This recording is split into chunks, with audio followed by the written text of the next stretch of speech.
message quand même pour expliquer un peu ma participation à ce beau projet. Voilà. Tout d'abord, qu'est-ce qui m'a plu, qu'est-ce qui m'a décidé à m'engager dans ce projet? Bien, c'est en premier lieu, c'est la prise en compte globale, je dirais, de l'individu. On va prendre en charge, bien entendu, un athlète ou un super athlète, mais aussi un élève, et aussi, en troisième lieu, et ça me paraît vraiment fondamental, on va prendre en compte un individu, on va prendre en compte une personne, et ce, au sein d'un même ensemble, en donnant en fait la même valeur à chacun de ces trois pôles, à chacun de ces trois domaines. En deuxième lieu, ce qui m'a également décidé à participer à cette belle aventure, c'est le parti pris de départ qui est d'intégrer dans ce très beau concept des personnes porteuses de handicap, car à mon sens, trop souvent, les athlètes handicapés évoluent dans des structures en fait spécialisées. Autre élément qui m'a beaucoup intéressé, qui a été à l'origine de mon engagement, c'est que les trois axes dont je parlais tout à l'heure, la prise en charge globale de l'individu, l'athlète, l'élève, la personne, ces trois axes, souvent, représentent une difficulté pour les personnes porteuses de handicap. Par exemple, on parlait de l'élève. Les études sont une difficulté pour beaucoup de personnes handicapées. Alors que les études sont certainement l'une des clés principales pour résoudre le problème dont on parle très souvent de l'emploi des personnes handicapées. Le niveau moyen d'études des personnes handicapées est très bas. Pour une raison, plusieurs raisons, mais essentiellement, d'abord parce que souvent on va privilégier, surtout chez la jeune personne handicapée, on va privilégier le médical, l'ergothérapie, etc., plutôt que les études. Et puis aussi parce que souvent, les études vont être perçues par le jeune comme par son entourage comme un obstacle difficile, voire impossible à franchir.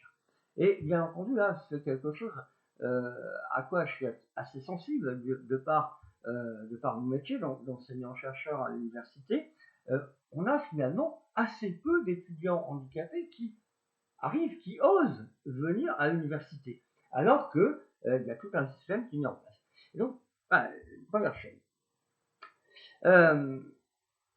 Je dirais que cette difficulté, cette problématique, elle est peut-être encore accentuée lorsque le jeune en question se trouve être doué pour la pratique d'un sport et envisage une pratique à haut niveau, puisque finalement, la pratique à haut niveau du sport va être encore un facteur qui va passer avant peut-être les études.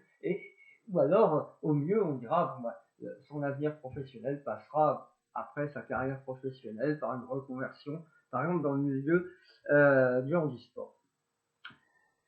Enfin, autre aspect qui me paraît très important, l'aspect personnel. Je dirais même que c'est peut-être un aspect fondamental. Tout sportif de haut niveau, ou toute personne qui aspire à le devenir, se doit d'être fortement concentré sur lui-même. Pour autant, il faut prendre garde à ce qu'il ne devienne pas égocentré, voire égocentriste, et qu'il ne méconnaisse pas le monde au-delà, j'allais dire, de sa sphère, de son cercle sportif. Pour le jeune en situation de handicap, cet aspect prend une importance, à mon avis, encore accrue, parce qu'il est fondamental que ce jeune en situation de handicap se forge une personnalité forte. Une personnalité forte qui ne peut se forger qu'au regard du vrai monde. Parce que, et là encore, c'est quelque chose qui me tient à cœur, on parle souvent du regard porté sur le handicap et on dit il faudrait que ce regard change. En réalité, tant que ce n'est pas le regard porté sur le handicap qui doit changer. Au contraire, il faut travailler sur l'image que renvoient les personnes handicapées. Parce que c'est cette image que renvoie la personne handicapée qui va générer le regard et non l'inverse. C'est la raison pour laquelle il est important que l'individu puisse se forger cette fameuse personnalité en sortant de sa zone de sécurité et en allant à l'encontre du vrai monde, le monde, au cercle le plus large. Bref, pour conclure, c'est tout cet aspect global de la prise en charge qui m'a séduit. J'espère donc que je pourrai apporter dans chacun de ces domaines ma modeste pierre à ce fabuleux édifice, grâce à mes expériences, que ce soit en matière professionnelle, sportive également, et aussi dans ce travail sur soi-même, sur ce qu'on peut appeler parfois la résilience et l'image que l'on va donner aux autres. Alors, évidemment, je l'ai dit, ce qui m'intéresse, c'est le fait qu'il y ait des académiciens handicapés, mais mon vœu va bien au-delà de cela et j'espère pouvoir aider toutes et tous qui participeront à cette belle aventure de